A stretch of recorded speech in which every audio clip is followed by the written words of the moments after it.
Muy buenas tardes, estimado doctor, y muy buenas tardes con todos los participantes. El día de hoy continuamos con el Diplomado de Derecho al Consumidor, Propiedad Intelectual y Competencia.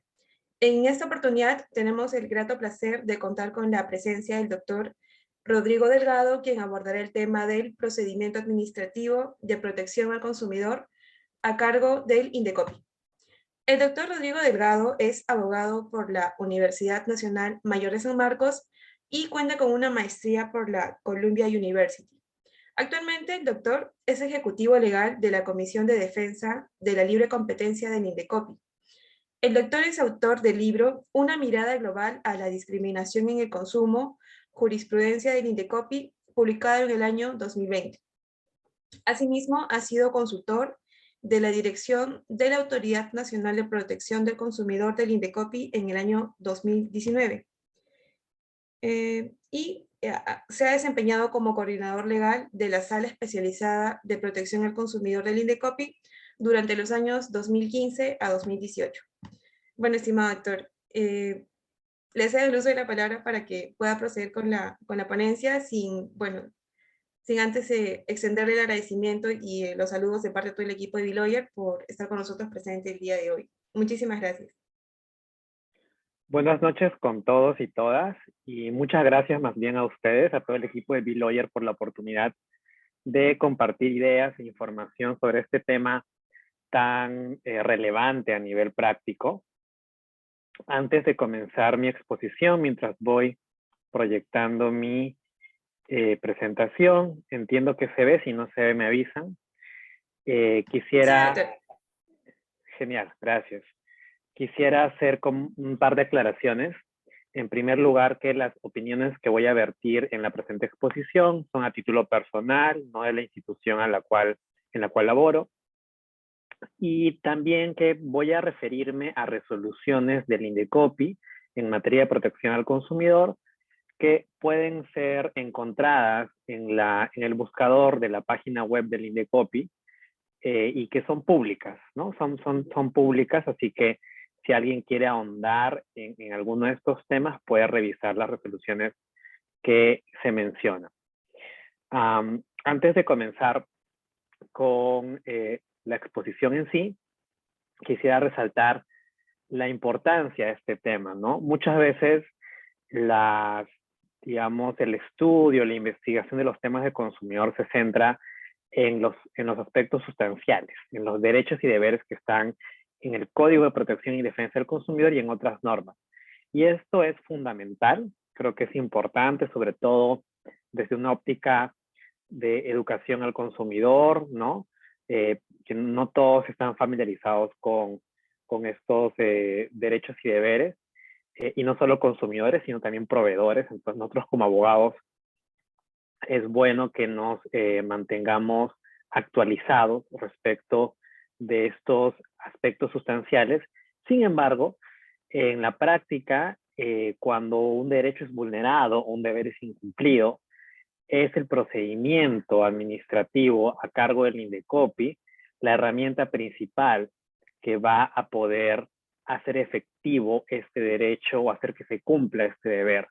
Entonces, mi objetivo hoy es compartir con ustedes ideas e información sobre los aspectos principales del procedimiento administrativo en materia de protección al consumidor y además resaltar algunas novedades, ¿no? Que creo que es interesante. Y mi idea es que al final de la sesión, ustedes, tanto los que están familiarizados con este procedimiento como los que no lo están tanto, tengan las herramientas para asesorar tanto a un consumidor o a un proveedor, o eventualmente tener nociones básicas para, digamos, desempeñarse en un órgano resolutivo, y que puedan aplicar y saber cómo funciona, ¿no? Cómo se puede usar esta herramienta que es tan importante.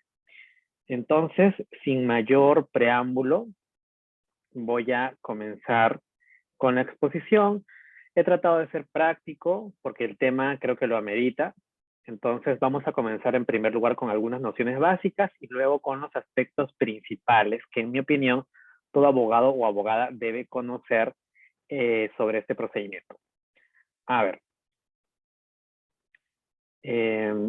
Ya, si estamos hablando de nociones básicas, lo primero es tener clara nuestra base legal. ¿Dónde encontramos la regulación de este procedimiento? En primer lugar, en el Código de Protección y Defensa del Consumidor. En segundo lugar, hay una directiva que de hecho fue publicada el año pasado, que es la directiva única que regula los procedimientos de protección al consumidor. Y en adelante me referiré a ella como la directiva única. Y también tenemos a la ley del procedimiento administrativo general, ¿no? Concretamente a su texto único ordenado. En adelante me referiré a esta norma como la LEPA. Y hay otras normas accesorias que, de ser necesario, mencionaremos, pero estas son las principales, ¿no? Ahora, es bueno tener claro que hay clasificaciones de procedimientos administrativos en materia de protección al consumidor. En primer lugar, la clasificación que atiende al interés que se busca proteger y a cómo se inicia el procedimiento, ¿no? Sobre todo a cómo se inicia. Entonces tenemos a los procedimientos por iniciativa de la autoridad y los procedimientos por iniciativa de parte, es decir, por una denuncia. Acá me detengo para adelantar un tema que en unos momentos veremos con más detalle, pero adelantamos que conforme al Código de Protección y Defensa del Consumidor y digamos, a la noción más tradicional de un procedimiento administrativo sancionador, estos procedimientos administrativos en materia de protección al consumidor se inician siempre de oficio. Siempre se inician de oficio, pero aquí hay una diferencia, ¿no? Que algunos son propiamente iniciados por, valga la redundancia, iniciativa del INDECOPI, y otros son iniciados, valga la redundancia, por iniciativa de una parte, de un particular, ¿no? De un consumidor que presenta su denuncia cumpliendo los requisitos que más adelante veremos. Entonces, es importante tener claro que existen estos dos tipos de procedimientos, ¿no? Uno que es promovido por la propia autoridad, sin necesidad de que nadie denuncie, como consecuencia de su labor de monitoreo en el mercado, y otro que es promovido por la autoridad, pero con ocasión de la interposición de una denuncia. Como veremos más adelante, esta clasificación tiene una importancia práctica. La otra clasificación fundamental es procedimiento ordinario y procedimiento sumarísimo. ¿Cuál es ahí la diferencia básica? Que el procedimiento sumarísimo tiene plazos de tramitación más cortos, como veremos en un momento, y versa sobre controversias con una cuantía menor a 3 UITs o de menor complejidad, como veremos en un ratito. Y estos procedimientos, cabe resaltar, fueron introducidos, los sumarísimos fueron introducidos por el Código de Protección y Defensa del Consumidor en el 2010, ¿no? Y justamente la finalidad es darle al consumidor una respuesta célere, ¿no? Cuando la materia en controversia, por su cuantía, por su complejidad, no amerita un análisis más largo, no un plazo de tramitación más largo. Y ahora veremos cómo funciona eso. Si hablamos del procedimiento administrativo en materia de protección al consumidor, y ya partiendo de la premisa de que tenemos tanto un ordinario como un sumarísimo, tenemos que existen las siguientes instancias, ¿no? En primer lugar, el órgano sumarísimo. En segundo lugar, la comisión. Y en tercer lugar, la sala especializada en protección al consumidor. Órganos sumarísimos hay a lo largo del país. En Lima, la sede central del INDECOPI, hay 3. el 1, el 2 y el 3, que se dividen por materias.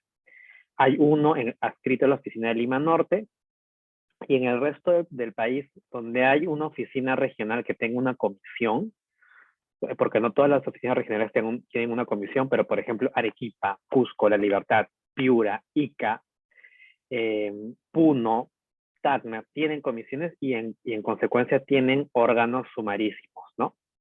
Entonces los tenemos a lo largo del país. Luego, las comisiones ya hemos adelantado que existen a lo largo del territorio nacional. En Lima tenemos dos, es la comisión bueno, tenemos en realidad tres, ¿no? La 1, 2 y 3 que también se dividen por materias. Hay una comisión de Lima Norte, ¿no? Aparte. Y finalmente tenemos a la Sala de Protección al Consumidor, que es la última instancia administrativa, ¿no? Y digamos si tiene competencia nacional, ¿no?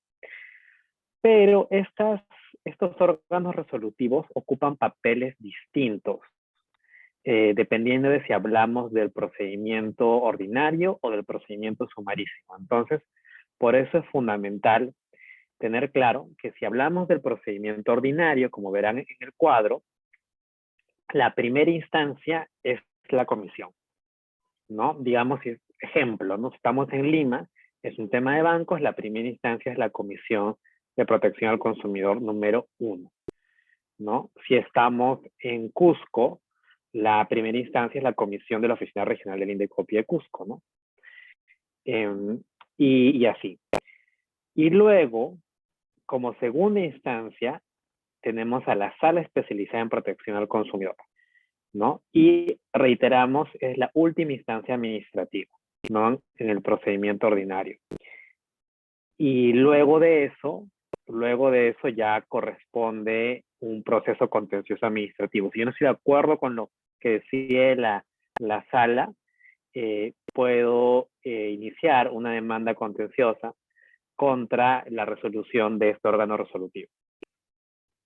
De otro lado, si estamos hablando del procedimiento sumarísimo, tenemos que la primera instancia es un órgano sumarísimo en los términos que yo expuse, y la segunda instancia, es decir, la que ve la apelación contra las decisiones del órgano sumarísimo, es la comisión, ¿no?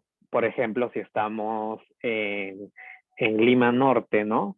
Si es un tema de Lima Norte, la primera instancia es el órgano sumarísimo de Lima Norte y la segunda instancia es la comisión de Lima Norte.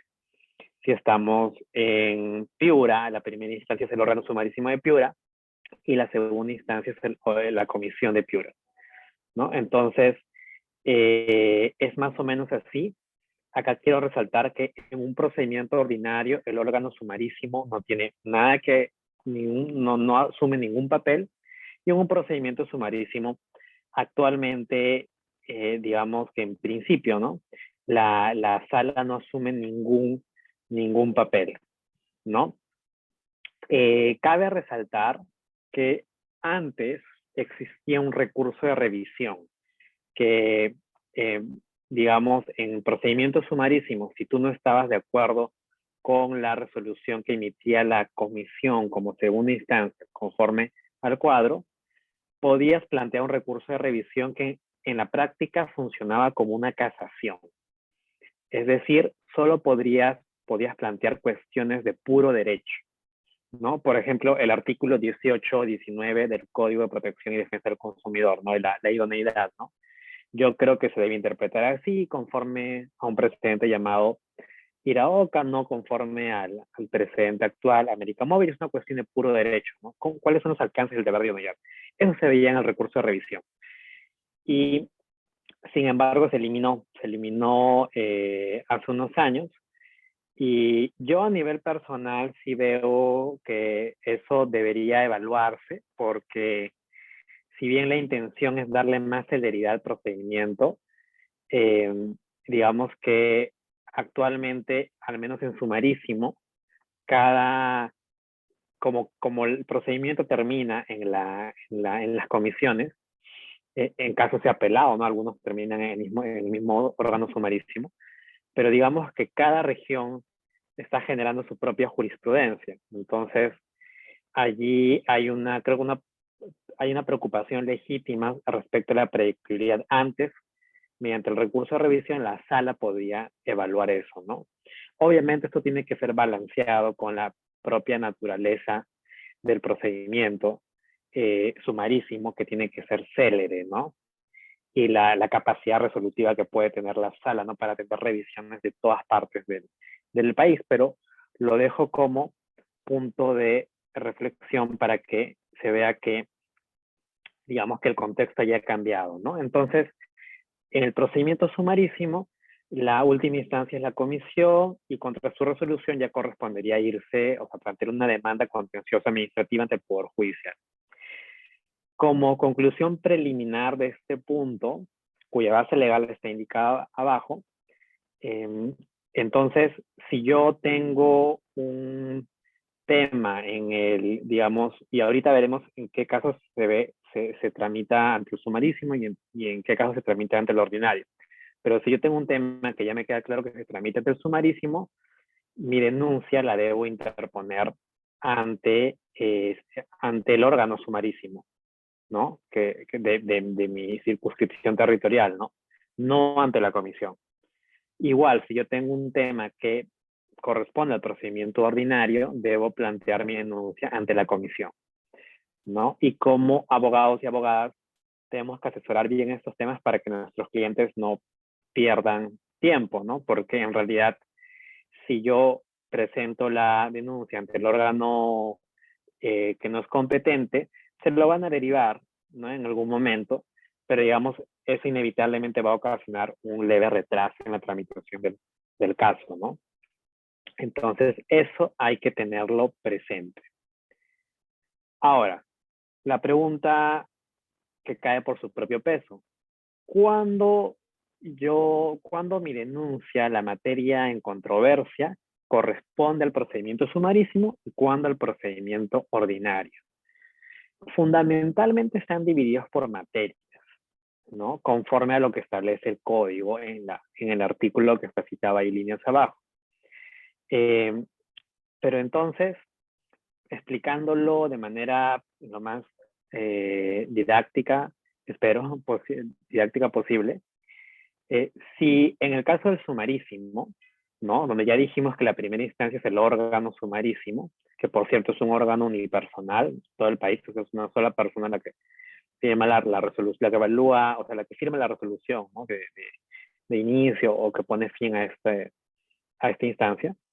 Pero bueno, si estamos hablando del sumarísimo, en primer lugar hay que tener como premisa que acá solo se evalúan la afectación de intereses individuales. Entonces, acá el sumarísimo solo va a poder ser un procedimiento por iniciativa de parte, ¿no? Que comienza con una denuncia, en otras palabras. Aquí la relevancia de la clasificación que hicimos hace un rato. Los sumarísimos solo puede comenzar con denuncia, en resumen. Ya una vez establecida esta premisa, ¿qué materias se ven? En primer lugar, IAC. ¿Qué es IAC? Es incumplimiento de acuerdo conciliatorio. Las partes pueden llegar a un acuerdo para solucionar su conflicto, ¿no? El consumidor y el proveedor. Y si se incumple ese acuerdo, quien corresponde, el órgano que corresponde o el procedimiento que corresponde es el sumarísimo. Luego, la falta de atención a reclamos y requerimientos de información. En este caso es falta de, o sea, su propio nombre lo indica, ¿no? Cuando no me responden un reclamo, que por cierto el plazo es más corto, ¿no? Producto de una reciente modificación legal, no me responde un reclamo del proveedor, le pide información al banco, ¿no? Entrégueme tales estados de cuenta y no me contestan, eso también se ve en el sumarísimo. Demoras y faltas de entrega del producto, ¿no? Si ahora en el contexto de la pandemia yo compro, ¿no? Digamos, comercio electrónico, ¿no? Compro desde mi computadora un producto y se demora en llegar o llega incompleto, ¿no? O no me lo entregan hasta la fecha, eso también en el sumarísimo. Entonces, hasta aquí son materias que, digamos, al margen de la estimación patrimonial, o sea, al margen del valor del producto o servicio que esté detrás, se ven a través del sumarísimo. Y luego tenemos controversias, denuncias, que versan sobre productos o servicios cuya estimación patrimonial no supere las 3 UITs, ¿no? Por ejemplo, yo denuncio un tema de no hice estos consumos que figuran en mi historial de movimientos, en mi tarjeta de crédito, yo no los hice, ¿no? Y esos consumos sumados no superan 3 UITs, ¿no? Y denuncia al banco, ¿no? Yo no los hice y no los reconozco, no me los cobro. Si no superan las 3 UITs, esto se ve en el sumarísimo.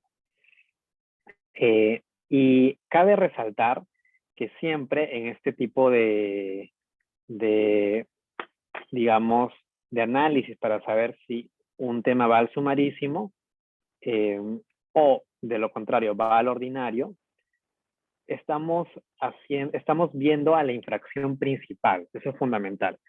Es decir, si yo, o sea, siempre miramos a la infracción principal y no las accesorias, ¿no? Y ahora, cuando explique lo del ordinario, voy a poner un ejemplo para que se entienda más claro.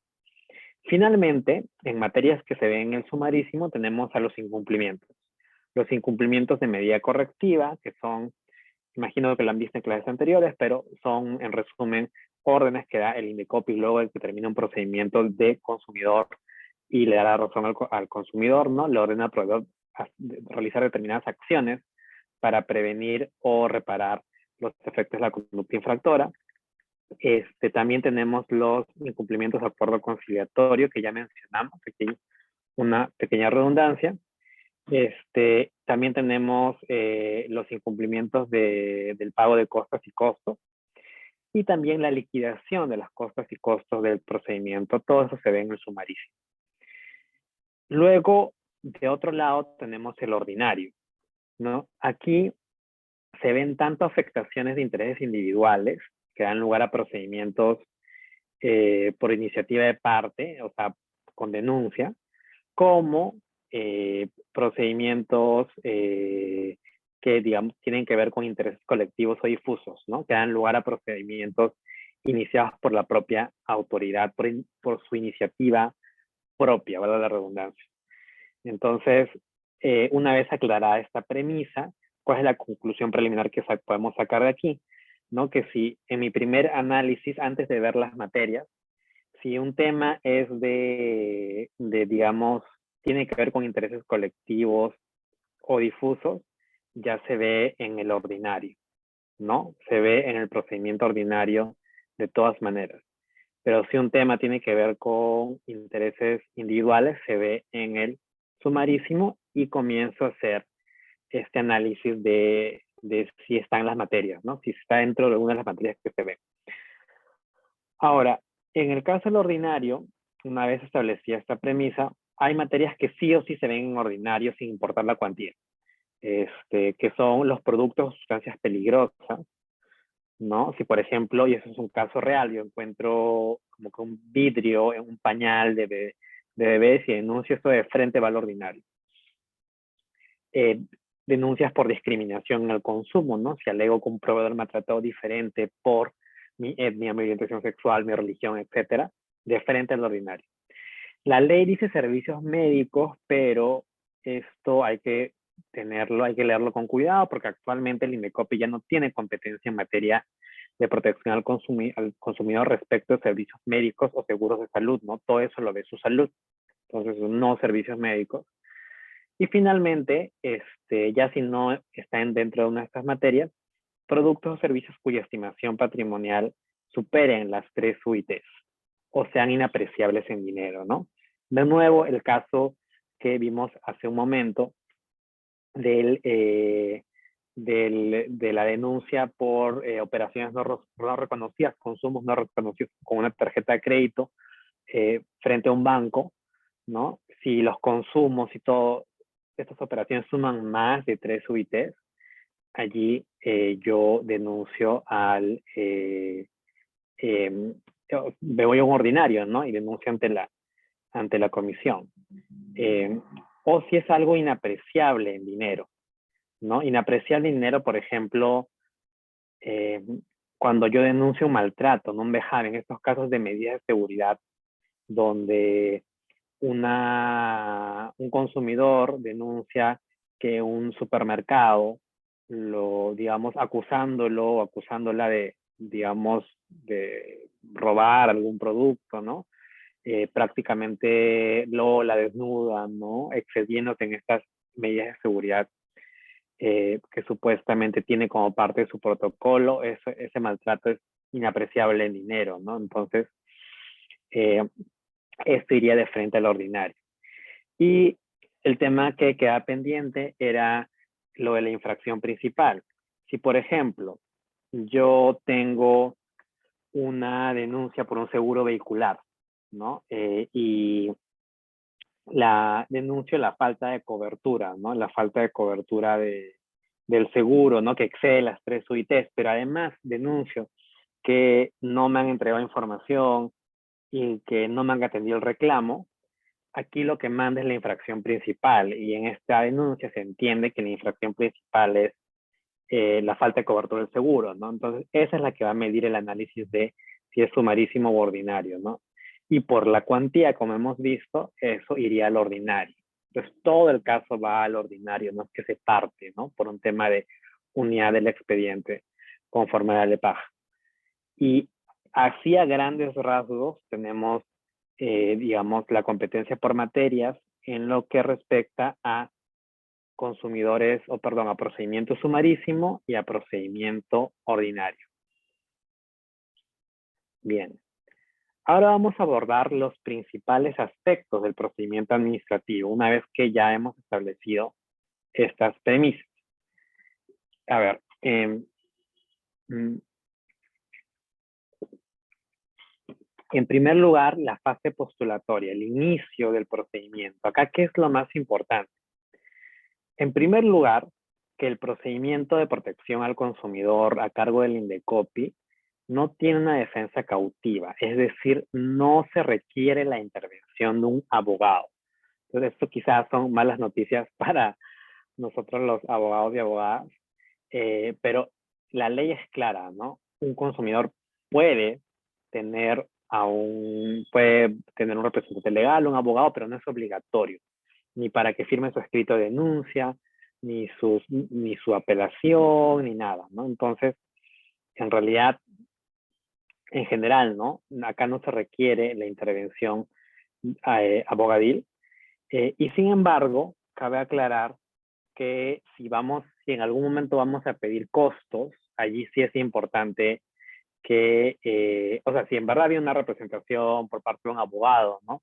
Y por ende en algún momento se piensa pedir costos, tiene que estar clara, ¿no? Desde el inicio, porque van a pedir para la liquidación de costos y costos, van a pedir que se acredite la participación del abogado. Y si, por ejemplo, no ha firmado ningún escrito, va a ser más complicado que lo acredite, ¿no? Entonces, eso en ese escenario, ¿no? Pero en principio no se requiere la intervención, de manera que un consumidor podría firmar tranquilamente su denuncia, ¿no? O sea, no necesitaría la firma de un abogado, ¿no? A ver, pero igual yo debo resaltar que en mi opinión personal hay tipos de casos que sí, o sea, ameritan, en caso el consumidor o consumidora pueda, tener un abogado de todas maneras, ¿no? No es lo mismo una falta de atención al reclamo que, por ejemplo, un caso de sustancias o productos peligrosos o discriminación, ¿no? Estos últimos supuestos son más complejos y ahí el consejo sí sería tener asesoría legal. Pero la cuestión es que en la práctica no tiene que estar firmado por un abogado, en resumen. Ahora, los requisitos de la denuncia. La directiva única los enumera, ustedes pueden ahí revisarla con detalle. Básicamente es identificación tanto del denunciante como una identificación preliminar del denunciado con los datos que se tengan, describir el bien o servicio material reclamo, cuál es el defecto, la presunta infracción que se está alegando, qué medida correctiva se está solicitando. Como ya vimos, la medida correctiva es la orden que finalmente el Indecopi puede dictar en caso del consumidor gane, ¿no? Entonces, ¿qué es lo que le estoy pidiendo al Indecopi que haga, ¿no? La enumeración de los medios probatorios que sustentan la denuncia y la firma del denunciante. Y de otro lado, un requisito fundamental para la denuncia es el pago de la tasa, ¿no? Que conforma el TUPA del Indecopi actual de 36 soles. Ahora, ¿cuándo inicia propiamente el procedimiento de consumidor, ¿no? Antes había algún nivel de discusión al respecto, pero ahora, conforme al artículo 107 del Código de Protección y Defensa del Consumidor, está claro que inicia siempre de oficio, ya sea por iniciativa de la autoridad o de la parte, o sea, por una denuncia, conforme hemos visto. Y de otro lado, está claro que siempre se inicia con la notificación de la imputación de cargos al posible infractor, ¿no? En ese momento se inicia propiamente el procedimiento, cuando yo notifico a la empresa de los cargos que le estoy imputando, yo Indecopi, ¿no? Y eso activa una serie de plazos, ¿no? Como el plazo prescriptorio. O sea, más que activarlo, ¿no? O sea, como que interrumpe, ¿no? Y, a ver, luego tenemos, hablando de plazos, pero ya plazos que tienen que ver con el procedimiento administrativo en sí, los plazos de tramitación, conforme a la normativa, en primer lugar, se computan en días hábiles y en el caso del sumarísimo, el plazo máximo es de 120 días hábiles. Perdón, acá ha habido un error de dedo.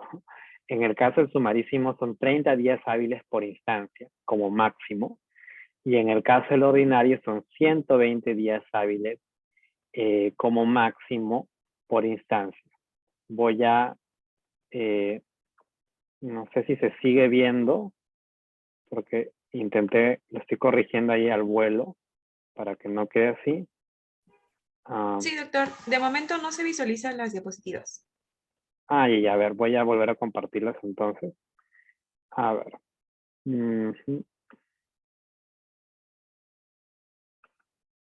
Ya, entiendo que ahora sí, si no me avisan. Y, Sí, ya entonces, se puede visualizar, doctor. genial, gracias. Decía que conforme a la directiva única, el plazo máximo en el caso del sumarísimo por instancia son 30 días hábiles que se computan desde la notificación de la imputación de cargos, ¿no? Y en términos similares, en el caso del ordinario, el plazo máximo por instancia es 120 días hábiles y también comienza desde la notificación de imputación de cargos. Y cuando hablamos de segunda instancia, comienza con la notificación de la apelación a la otra parte, ¿no? A la parte que no ha apelado. Y esto es relevante a nivel práctico porque nosotros como abogados y abogadas, tanto de un consumidor como de un proveedor, si se excede, aunque bueno, esto va a ser más propiamente si esperamos a un consumidor, si el órgano resolutivo se excede en este plazo, podemos plantear una queja por defectos de tramitación, conforme a la directiva pertinente. Hay una directiva de quejas del Indecopi, ahí googleándola sale.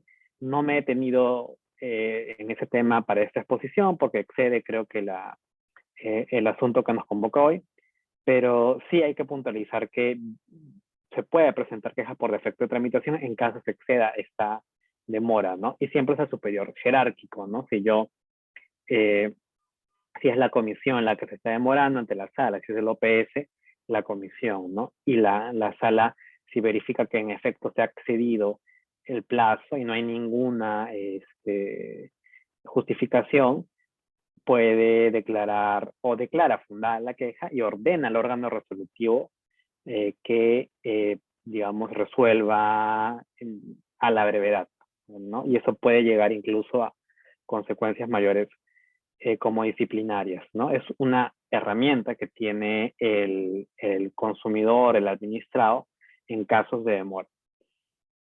Y la normativa, la propia directiva también reconoce que estos plazos tienen, digamos, tienen como excepción, ¿no? Que haya un supuesto de suspensión. ¿no? Y se enumeran varios supuestos. Yo he puesto aquí los que me parecen los principales. El primero es el que está en el artículo 65 del Decreto Legislativo 807, que es la Ley de Facultades, Normas y Organización del INDECOPI. Es una ley antigua, pero esta ley en su artículo 65 nos dice que, que hay un supuesto de suspensión, ¿no? Que se puede suspender el procedimiento si con anterioridad al inicio del procedimiento se ha iniciado un proceso judicial que verse sobre la misma materia, ¿no? O cuando surja una cuestión contenciosa, que a criterio del órgano resolutivo precise un pronunciamiento previo sin el cual no puede ser resuelto el asunto que se tramita ante INDECOPI. Entonces tenemos dos escenarios, ¿no? O dos supuestos. Uno, que es que antes de yo acudir al INDECOPI se inició un proceso judicial que es sobre lo mismo. Creo que ese supuesto es fácil de comprender, pero luego tenemos la cuestión contenciosa que surge, ¿no? En el transcurso de la resolución de la sala, en el transcurso de la tramitación del procedimiento, y que es necesario, ¿no? Nos establece este criterio de la norma, ¿no? Que el órgano resolutivo considera que es necesario este pronunciamiento previo para que se pueda resolver la controversia que se sometió ante el INDECOPI. Un ejemplo basado en una resolución real es un caso donde se denunciaba la negativa de cobertura de un seguro y la defensa de la compañía de seguros era que en sus causales se señalaba que no estaba obligada a, a cubrir cuando el seguro cuando, digamos, el contrato devenía en nulo o el contrato era nulo, ¿no? Cuando había una causal de nulidad declarada, claro, judicial o arbitralmente, ¿no? Entonces, y justo había un proceso arbitral. O sea, en la tramitación del procedimiento se inició un proceso arbitral sobre las nulidades de seguro. Entonces, en ese caso, la Sala de Protección al Consumidor suspendió mientras duraba el proceso arbitral que iba a determinar si el contrato era nulo o no, porque justamente una cuestión contenciosa que surgió era si el contrato era nulo o no, y si era necesario, ¿no? Porque era la principal defensa de la compañía de seguros, ¿no? Y sí había surgido, ¿no? Distinto es cuando, porque había otros casos donde las aseguradoras alegan eso, no hay ningún proceso en marcha, ¿no? Entonces, allí obviamente eso no amerita que se suspenda nada, ¿no? Y sobre todo cuando no está previsto como una causal dentro de sus supuestos de negativa, ¿no? Pero ese es un caso. Y otro, recuerdo que hay algunos temas penales, ¿no? Que recuerdo que era un caso cuando el INDECOPI veía temas de SOAT, ¿no?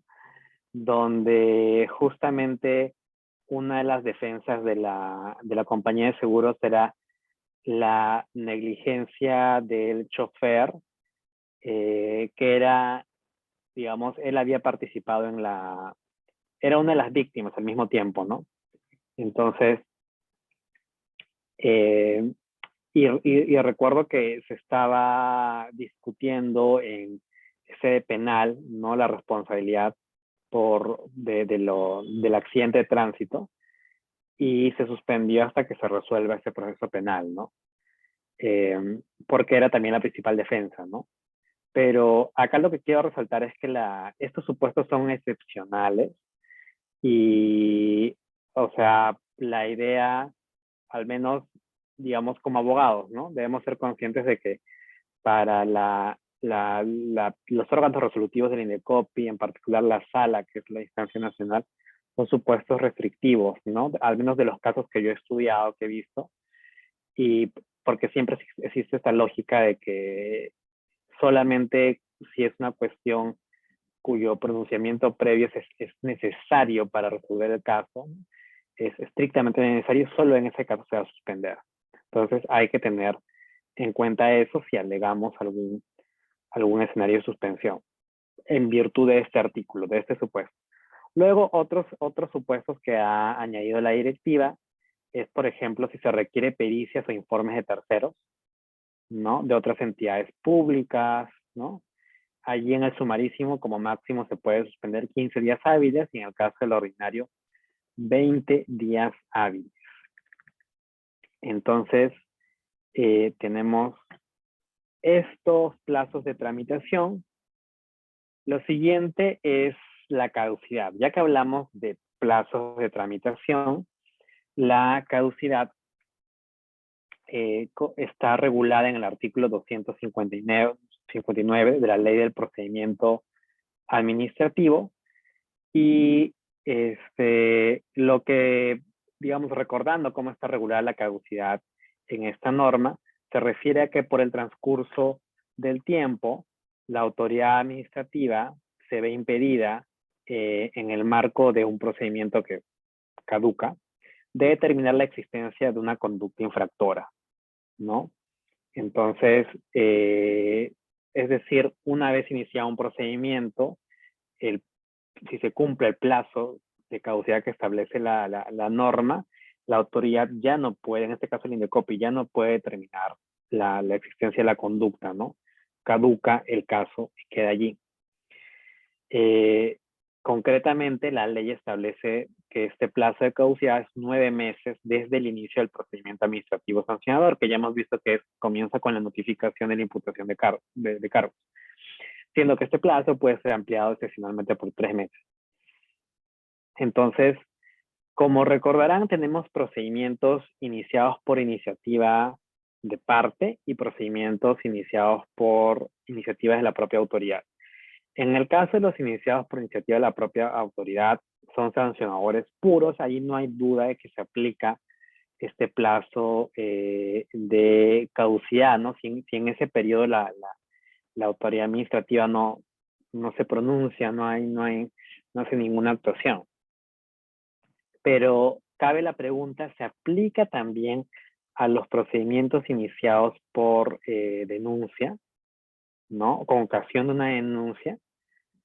Allí hay una resolución reciente de la sala que absuelve ese interrogante, ¿no? ¿Cuál sería la razón para hacer una excepción aquí? ¿O no corresponde? No corresponde hacer una excepción a la norma. Una pregunta, creo que muy pertinente, ¿no? Entonces, digamos, yendo al grano, lo que dice la sala en esta resolución es que no se aplica esta norma de caducidad a los procedimientos iniciados con ocasión de una denuncia, ¿no? En la interposición de una denuncia.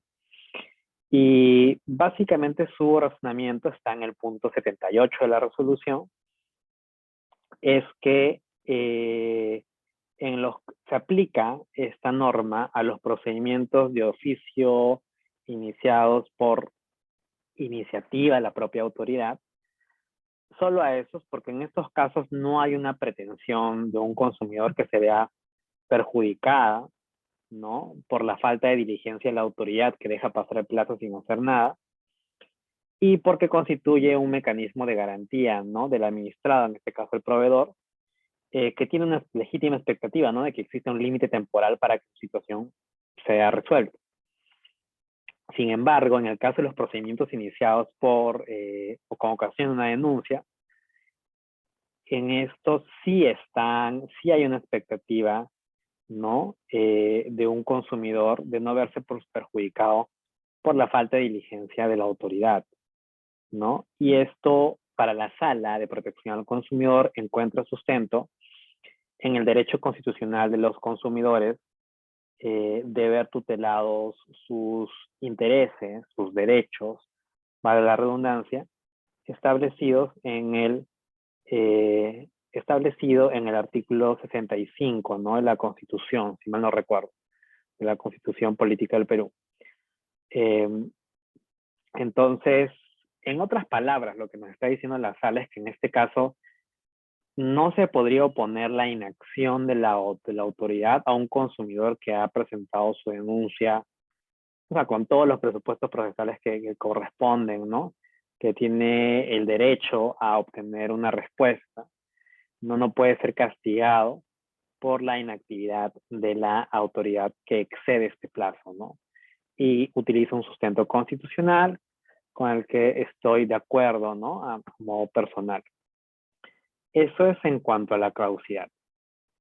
En la directiva única pueden encontrar más detalles sobre los plazos, los plazos de descargos, ¿no? Los plazos, otro tipo de plazos de tramitación dentro del procedimiento, pero me parece más importante enfocarnos ya en el fin del procedimiento. Creo que hay más datos útiles y prácticos que compartir. Entonces, conforme al artículo 28 de la Directiva Única, este procedimiento de consumidor concluye con la resolución final del órgano resolutivo. Entonces, hay en principio tres maneras en las que puede, bueno, en verdad hay más, pero estas son las principales. Tres maneras en las que puede concluir un procedimiento de este tipo, ¿no? En primer lugar, si estamos hablando de procedimientos iniciados por o con ocasión de una denuncia, la improcedencia de la denuncia, no sea porque es competente de otra entidad pública, ¿no? Como yo voy a reclamar un tema de servicios de telefonía, de facturación, y el competente social me declaran improcedente la denuncia, o porque ya prescribió, ¿no? Ya se excedió el plazo de 2 años de prescripción de las infracciones de consumidor, o porque no califico como consumidor final, o la entidad a la que yo denuncio no califica como proveedor, que son otros grandes temas que entraremos por motivos de espacio, no analizaremos ahora. Pero esa es la improcedencia. Luego tenemos algo fundamental, que es, digamos, producto de los recientes años, ¿no? O sea, es un producto reciente, ¿no? Que es la conclusión anticipada, ¿no? El código actualmente establece en el artículo 107A que el procedimiento puede terminar por desistimiento de la pretensión o del procedimiento, ¿no? Presentado o formulado por el consumidor, un acuerdo conciliatorio al que lleguen las partes, tanto consumidor como proveedor, mediación o transacción, ¿no? ¿Por qué destaco esto? Porque antes no sé, o sea, hubo un tiempo en donde esta forma de conclusión estaba limitada. Y a mí me parece saludable para el sistema de protección al consumidor que se haya, desde hace, me parece, unos 4 o 5 años, se haya reactivado este tema, ¿no? Porque creo que es en beneficio del propio consumidor y también de la empresa, ¿no? No continuar con el procedimiento si ya se llega a un acuerdo, ¿no? Entre paréntesis, antes lo que sucedía era que, y eso se aplica obviamente solo a procedimientos iniciados con ocasión de una denuncia, lo que sucedía era que se llegaba a la conciliación, pero no concluía el procedimiento, sino que la autoridad siempre seguía, ¿no? Siempre seguía.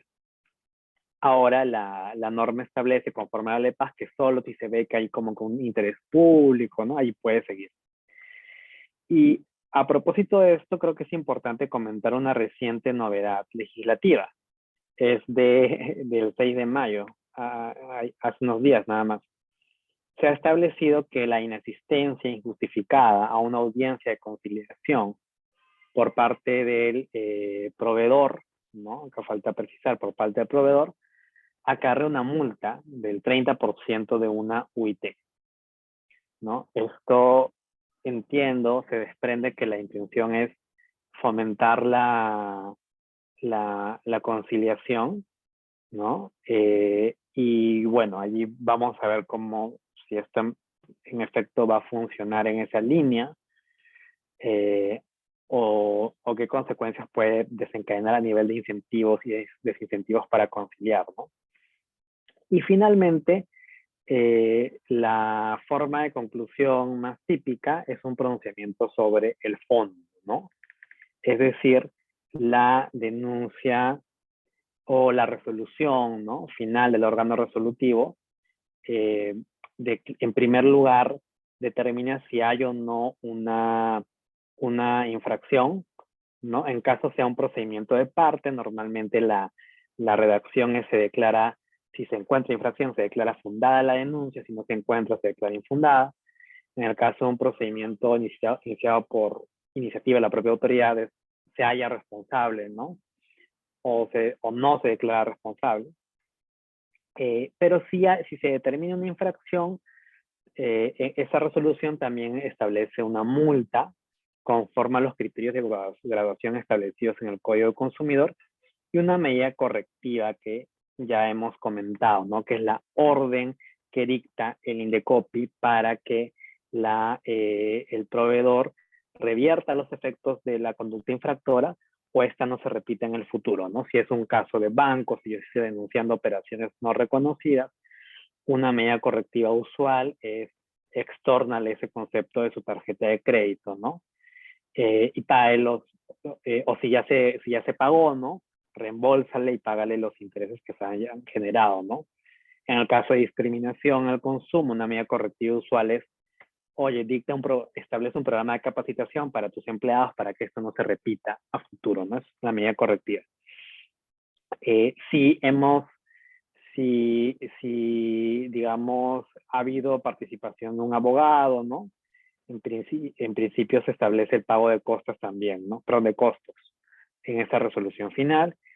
Y siempre si es un caso y todo esto siempre que estemos hablando de un procedimiento iniciado con ocasión de una denuncia, ¿no? En este supuesto, la resolución final también incorporará la condena al pago de costas y costos, ¿no? Entonces, eso es en cuanto al efecto del procedimiento. Luego, algo interesante son los efectos del allanamiento, ¿no? En este caso, tenemos que el Código de Protección y Defensa del Consumidor se refiere al allanamiento. Dice que un proveedor se puede allanar a las pretensiones, es decir, aceptar lo que está denunciando el consumidor. Y también puede dar su supuesto reconocimiento, ¿no? Que puede reconocer las imputaciones que está formulando en su contra el órgano resolutivo, ¿no? En otras palabras, uno se allana frente a las pretensiones y uno reconoce las imputaciones. Pero, en resumen, lo que significa es que uno acepta, digamos, la acusación que está haciendo el consumidor o el Indecopi, ¿no? Y así facilita el desarrollo del procedimiento administrativo. ¿Qué sucede aquí? Que hay una hay una contradicción, ¿no? O hay direcciones distintas. El código es muy claro en reconocer que el allanamiento o reconocimiento formulados por el proveedor con la presentación de los descargos exoneran del pago de costos en todos los supuestos.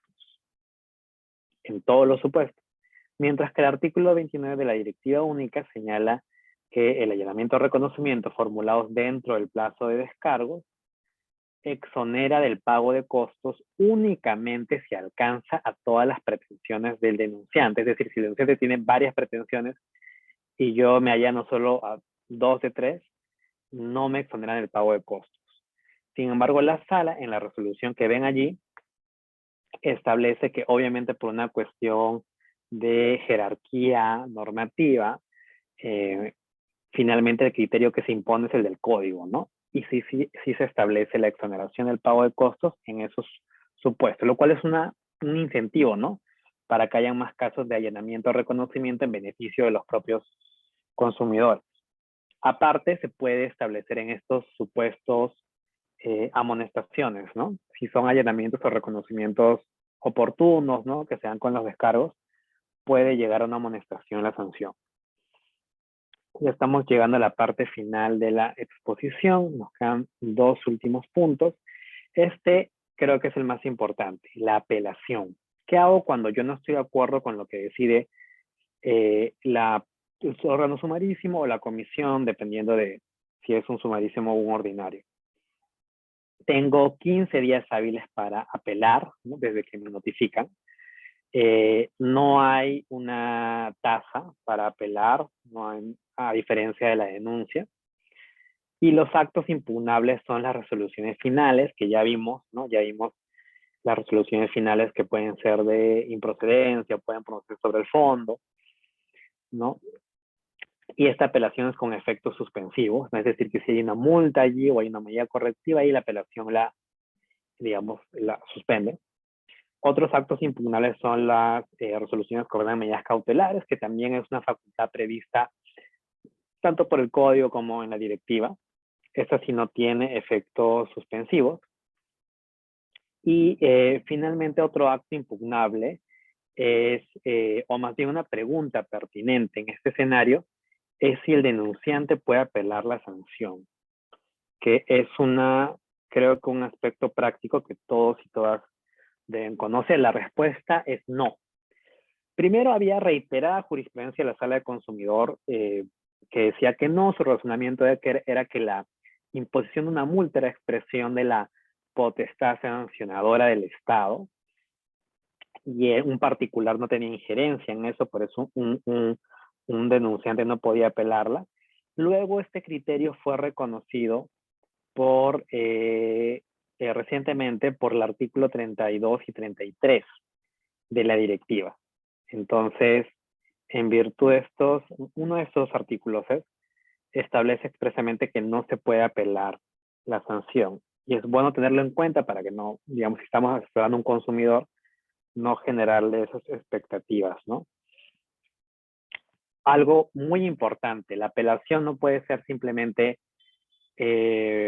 no estoy de acuerdo. Hubo un tiempo hace muchos años donde bastaba decir no estoy de acuerdo, porque se partía el razonamiento de que la defensa no es cautiva, entonces pueden haber consumidores que no tienen abogado, como ya dijimos. Sin embargo, el criterio actual y el que ustedes deben conocer y manejar a nivel práctico es que la sala, en consecuencia las comisiones y sumarísimos, ¿no? Que son inferiores jerárquicamente, exige que se sustente el agravio, ¿no? Que tú digas en qué se equivocó la primera instancia al interpretar la norma, ¿no? O cuestiones la valoración de las pruebas, ¿no? Tiene que sustentarse el agravio. Y este criterio ya está reconocido, o perdón, se alinea también a lo que establece la ley del procedimiento y el Código Procesal Civil en los artículos allí mencionados. Finalmente, tenemos la ejecución de mandatos. Acá solo quisiera resaltar que el procedimiento administrativo de consumidor, su regulación prevé que una vez que finalice y en caso el consumidor, digamos, o en caso se determine que hay una infracción, ¿no? En caso hay una infracción administrativa y se establezca una sanción y una medida correctiva u otro tipo de medidas, estas no sean letra muerta, ¿no? Se prevén mecanismos para hacer efectivos esto. En primer lugar, respecto de las costas y costos, en el caso de los costos, no es que en la resolución final el tema de fondo se determine cuántos son los costos, ¿no? Sino que yo como consumidor, si deseo que se reembolsen los costos, debo iniciar un procedimiento distinto, que es uno sumarísimo y que tiene una regulación especial que está en la directiva, que cito ahí en la diapositiva, ¿no? La 001-2015. Y finalmente, en materia de cumplimiento de medida correctiva o cautelar, cabe resaltar que la resolución final, ¿no? del órgano resolutivo que establece este tipo de medidas contiene siempre, conforme a la directiva única, un apercibimiento, ¿no? Le dice, te impongo esta, por ejemplo, la medida correctiva, ¿no? Te impongo esta medida correctiva y en 5 días hábiles, luego de que, digamos, que corren a partir de que se cumple el plazo para que cumplas la medida correctiva, en los 5 días hábiles siguientes, me tienes que acreditar su cumplimiento, ¿no? Y si eso no sucede, si no se acredita el cumplimiento, las primeras instancias del caso, ¿no? Si es un sumarísimo, el órgano sumarísimo, si es un ordinario, la comisión, tienen la facultad, y bueno, la directiva establece que más bien es un deber, de perseguir de oficio el cumplimiento, y para tal efecto pueden imponer una multa coercitiva no menor de 3 UITs, una UIT si es una microempresa, y esta multa puede ser duplicada hasta 200 UITs en caso persista el incumplimiento. Y una regulación similar, aunque con otros montos, tiene también el cumplimiento del pago de de costas y costos, ¿no? Que pueden encontrar en el código y en la directiva única. Bien, esos eran los principales temas que quería abordar hoy. Espero que la exposición haya sido de utilidad y quedo atento y a disposición para sus preguntas, si es que las hubiera. Gracias. Muchísimas gracias, estimado doctor. Sí, en efecto nos han llegado 3 preguntas, las cuales se las comento a continuación. A ver, le comento la primera. Doctor, buenas noches. El Código de Protección al Consumidor ofrece incentivos a los consumidores para que acudan a las instancias correspondientes en caso de que se vean perjudicados. A ver, incentivos. O sea, personalmente creo que un incentivo es que la tasa, si bien se cobra una tasa, no es tampoco, a diferencia de otros tipos de procedimientos, no es una tasa con un monto excesivo, ¿no? Y que también hay canales, ¿no? Y se lo pueden ver en las redes sociales del Indecopi, en la página web del Indecopi, hay canales para reportar sin necesidad de denunciar, ¿no? Porque, por ejemplo, yo puedo ver una afectación que no involucra solo a mí, sino a una colectividad de consumidores, y yo sé que ahí lo que corresponde más bien es que la autoridad despliegue toda su capacidad investigadora. Hay herramientas, ¿no? Hay una herramienta de monitoreo que maneja la Dirección de Protección al Consumidor. No tengo el detalle aquí, pero es cuestión también de buscar en la propia página del Indecopi o en la web, ¿no? Entonces, ahora, ¿qué otro incentivo? Estoy pensando, haciendo el símil con libre competencia, donde hay todo un programa de recompensas, ¿no?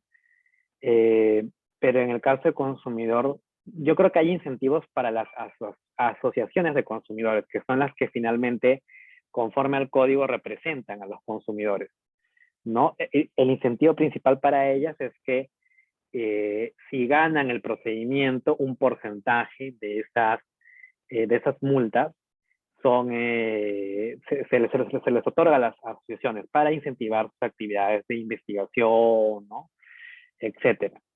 Por último, otro incentivo que yo como que recomiendo cuando escucho de algún consumidor que está pensando si plantea o no una denuncia, ¿no? Y porque se siente afectado en sus derechos, es que el sistema de protección al consumidor tal como está diseñado en el Perú, siguiendo experiencias comparadas, tiene muchas reglas a favor del consumidor, ¿no? Hay inversiones de la carga de la prueba, ¿no? Las preclusiones normalmente son para los proveedores, no para los consumidores. Entonces, ahí está la regla de interpretación a favor del consumidor. Estos son temas más jurídicos, ¿no? Como que un abogado como que puede captar un poco mejor, pero creo que es importante igual subrayar que para un ciudadano van a haber ventajas en el procedimiento, ¿no? Entonces, todo eso es lo que yo consideraría como incentivos. Muchísimas gracias, estimado doctor, y me parece que la siguiente pregunta va en relación al último que mencionaba. Doctor, así como en materia penal se siguen cometiendo delitos a pesar de la existencia del Código Penal y normas afines, ¿cuál es la razón de que sigan existiendo un alto índice de infracciones por parte de los proveedores? Wow, es una pregunta hasta filosófica, o no filosófica, de políticas públicas, ¿no? Que excede un poco el tema, pero yo sí tengo una opinión y la voy a compartir. Así en borrador, porque es un tema que da para estudiar, se ha estudiado, ¿no? Y se va a seguir estudiando esto. Por un lado, creo que es una falta de educación o de educación, de capacitación de los proveedores en el conocimiento de sus deberes. Esto lo vemos, por ejemplo, en casos de discriminación que yo he estudiado, digamos, con particular énfasis y que son de los casos más graves en materia de protección al consumidor, ¿no? Representan las multas más altas o algunas de las más altas y es una afectación a un derecho fundamental, ¿no? No ser discriminado. ya hay criterios allí, o sea, ya hay casos de discapacidad, de LGBT, ya se han sancionado hace tiempo, pero se siguen dando. Entonces yo creo que allí falta un poco de, digamos, de difusión, ¿no? A los proveedores de sus derechos y que los proveedores mismos se capaciten, ¿no? Porque sí creo objetivamente que el Indecopi, con los recursos limitados que tiene toda entidad pública, ha hecho y hace su esfuerzo por difundir, ¿no? Pero también es una, es una, es una chamba del proveedor, ¿no? ¿Qué otra cosa? Yo creo que el nivel de informalidad que obviamente existe en nuestro país, o sea, no todos son negocios o proveedores que tienen su libro de reclamaciones, ¿no? Que saben de la existencia del código, eso se relaciona con el punto anterior, ¿no? Que no son tan conscientes de los derechos y deberes.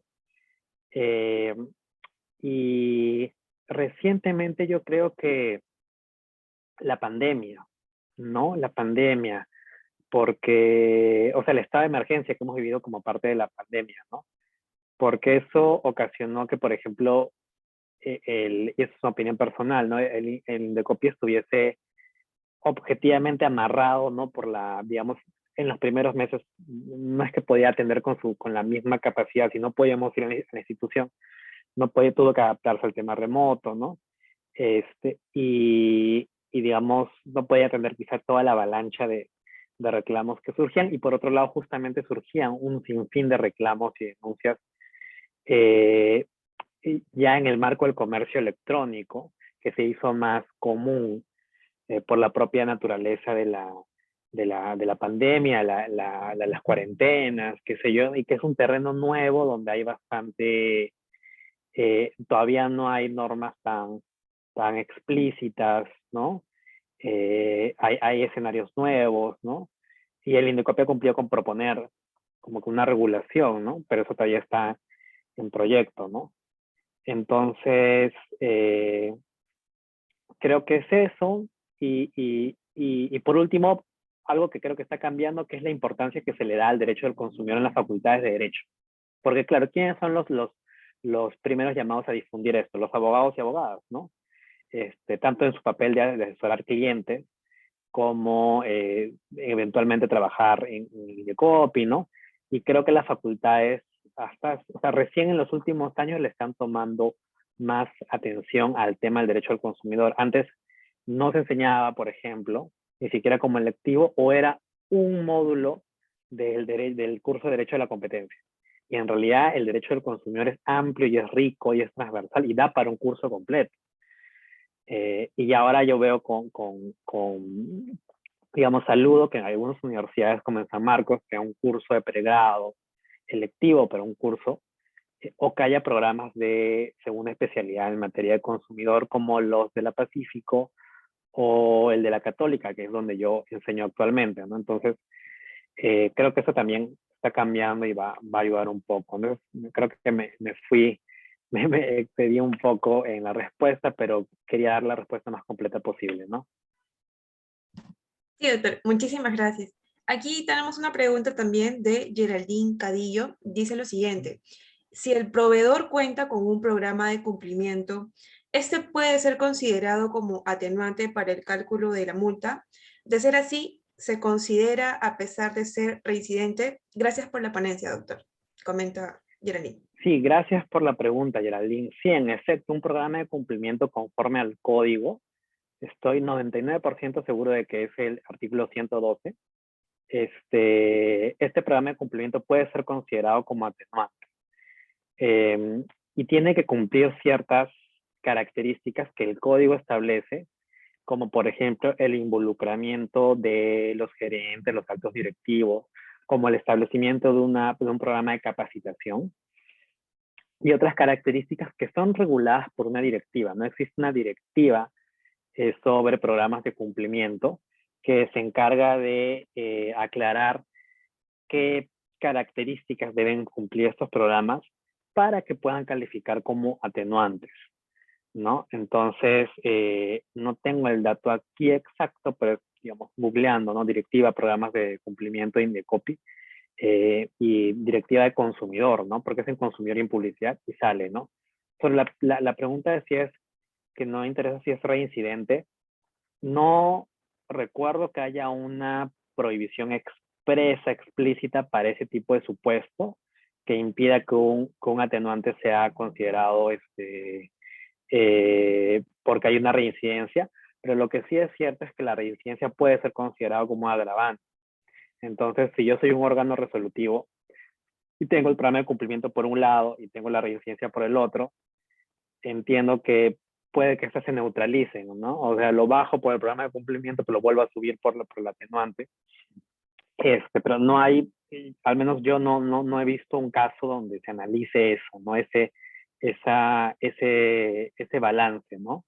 En todo caso, si yo asesorara a una empresa, le diría, o sea, igual es útil, es importante tener el programa de cumplimiento porque va a poder ser considerado como atenuante. Quizá tengamos menos posibilidades o quizá, digamos, claro, nuestra posibilidad de que se reduzca la multa sea un poquito menor a una empresa que está totalmente limpia, que no es reincidente en esta infracción, pero igual hay un margen legal que el órgano resolutivo podría considerar para de todas maneras bajar, ¿no?